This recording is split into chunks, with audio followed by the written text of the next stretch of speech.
Welcome back, everybody, to another deep dive. We are diving into your research today on India's goods and services tax. Okay.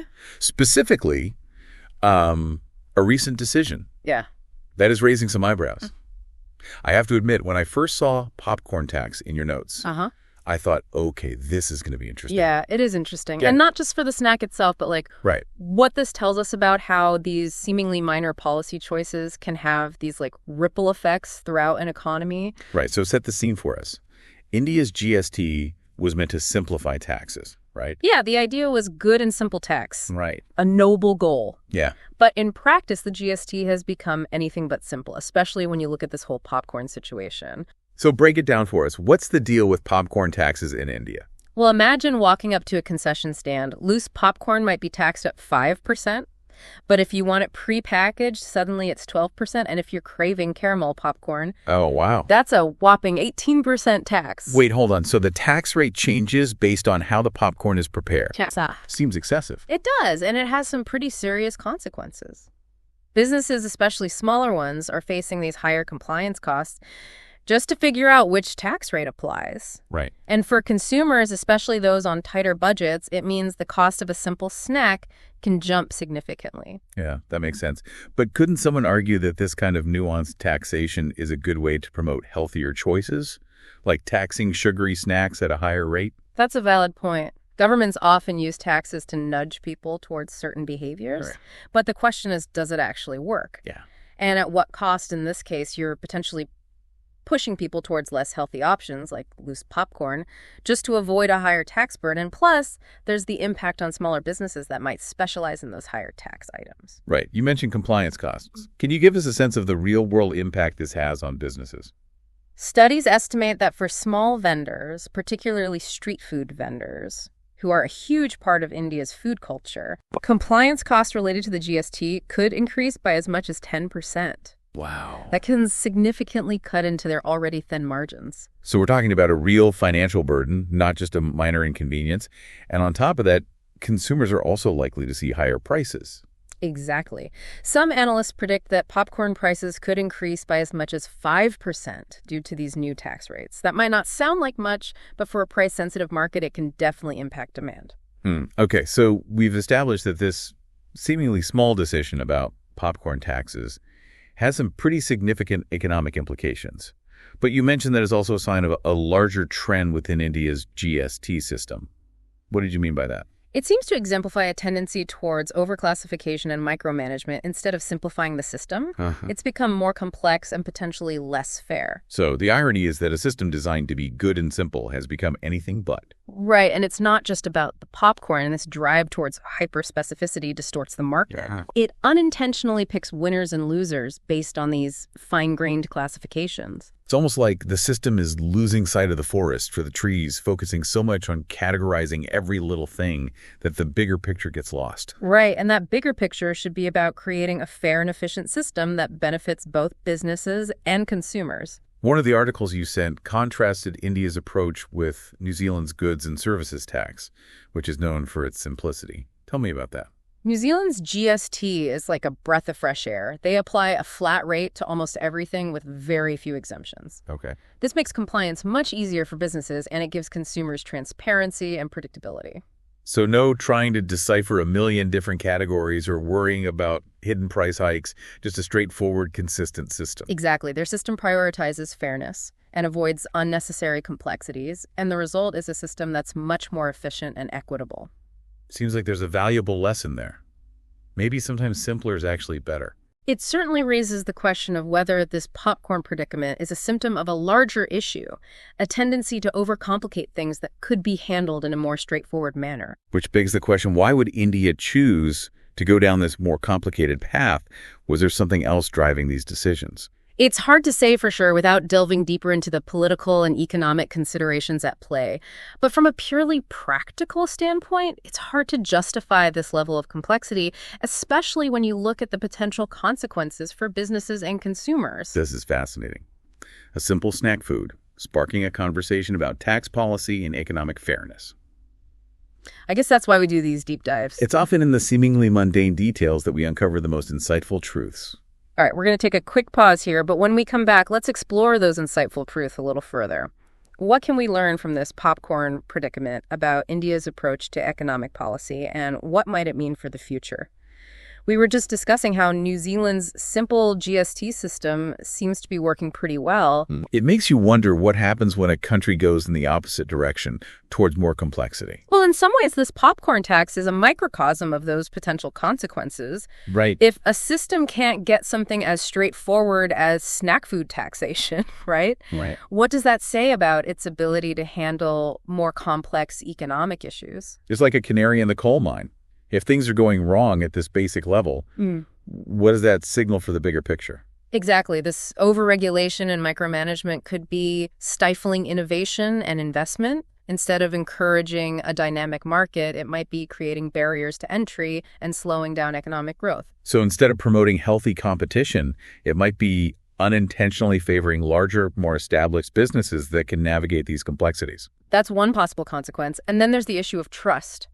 Right. When decisions seem arbitrary and inconsistent, it erodes trust in the system.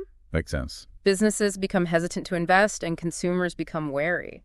It creates this sense of uncertainty, which is never good for an economy. Right. Businesses need predictability to thrive. Yeah. They need to be able to plan for the future and make informed decisions. Right. A system that's constantly changing or seems to have hidden rules makes that incredibly difficult.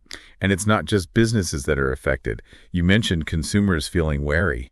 Think about it. If you're constantly bombarded with confusing regulations and price hikes, it can create a sense of frustration and distrust. Right. You start to wonder if the system is rigged against you. And that lack of trust can have a ripple effect throughout society. It can fuel cynicism and discourage people from participating in the economy. Absolutely. It undermines the social contract. Right. That sense of shared responsibility and fairness, that's essential for a healthy society. So we've got potential economic downsides like stifled innovation and reduced investment. And then on top of that, there are these social implications related to trust and fairness. And it's often the most vulnerable who bear the brunt of these consequences. Small businesses struggle to compete. Consumers face higher prices, and the overall economy suffers from reduced efficiency and dynamism. You know, when you lay it all out like that, it makes you wonder, how did things get so complicated in the first place? Well, it's rarely a deliberate act of malice. Often it's the result of a series of well-intentioned but ultimately misguided decisions. It's that old saying, the road to hell is paved with good intentions. Exactly. Someone has an idea that sounds good in theory, Right. but doesn't take into account all the potential downstream effects, and then another policy gets layered on top of that, and another, and before you know it, you've got a system that's convoluted and confusing. So what can be done? Is there any way to untangle this web of complexity? It's not easy, but it's certainly not impossible. Right. The first step is awareness. Okay. Recognizing that these seemingly small decisions can have far-reaching consequences is crucial. So shining a light on these issues like we're doing right now is important. Absolutely. And then it's about engaging in constructive dialogue, both with policymakers and with each other. Right. We need to be able to articulate the problems, explore potential solutions, and work together to create a system that's more transparent and equitable. So it's not just about complaining, it's about being part of the solution. Exactly. And that can take many forms. It can mean supporting organizations that are working to simplify regulations, Right. contacting your elected officials to express your concerns, or even just having conversations with your friends and family about these issues. It's a reminder that we all have a role to play in shaping the policies that affect our lives. And that even small actions can make a difference when enough people raise their voices and demand change. Those in power are more likely to listen. This popcorn predicament has really opened my eyes to the interconnectedness of things. It's like you said earlier, it's often in the seemingly mundane that we find the most profound insights. It's a reminder that there's always more to learn. Yeah. Always more to question, and always more we can do to create a world that's fair, just, and truly reflects our shared values. We've talked about the problems, and we've hinted at some potential solutions. But before we wrap up, I'm curious to hear your thoughts on what the future might hold. Is there any reason to be optimistic? I think there's always reason to be optimistic. Human beings are incredibly adaptable and resourceful. We have a remarkable capacity to learn from our mistakes and create something better. So you're saying that this popcorn predicament, while concerning, might actually be a catalyst for positive change. I think it has the potential to be. It's sparked a conversation, it's raised awareness, and it's forced us to confront some uncomfortable truths about the way we do things.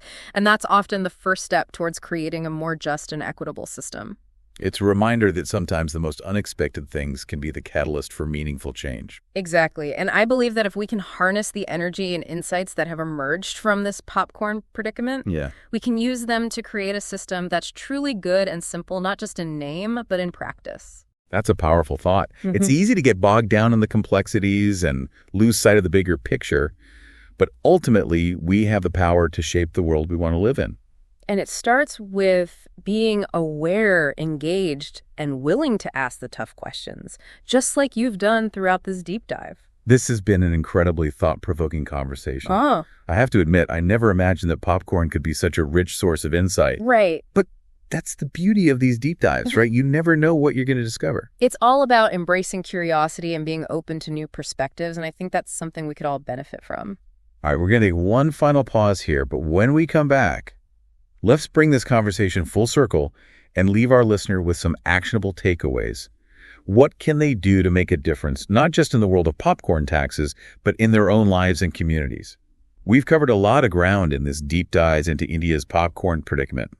We've seen how a seemingly small decision about snack food taxes can expose these deeper issues of complexity and fairness and the impact of government policies on businesses and consumers. And it's not just about popcorn or even just about India. This is a story that plays out in different ways all around the world. You're right. It's about recognizing that even seemingly mundane decisions can have ripple effects that we might not anticipate.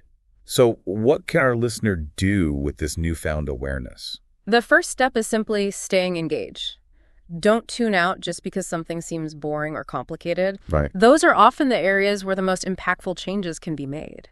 So pay attention to the details, even the ones that might seem insignificant at first glance. Exactly. Ask questions, do your research, and don't be afraid to challenge the status quo. Why are things the way they are? Yeah. Could they be done differently? Who benefits from the current system? And who is being left behind? Those are powerful questions, and it's easy to feel overwhelmed, like our individual actions don't really matter, but you're saying that's not true. Absolutely not every voice matters. Okay. Whether it's sharing an article on social media, having a conversation with a friend, or writing to your local representative, these small acts of engagement can add up to create real change. It's a reminder that we're not just passive bystanders in this system. We have the power to shape it. And that power comes from being informed, from understanding the issues, and from being willing to speak up for what we believe in. So what would you say is the key takeaway for our listener today? I think it's this: embrace curiosity, question everything, and never underestimate the power of your own voice. That's a great note to end on. Thanks for joining us for another deep dive. We'll see you next time.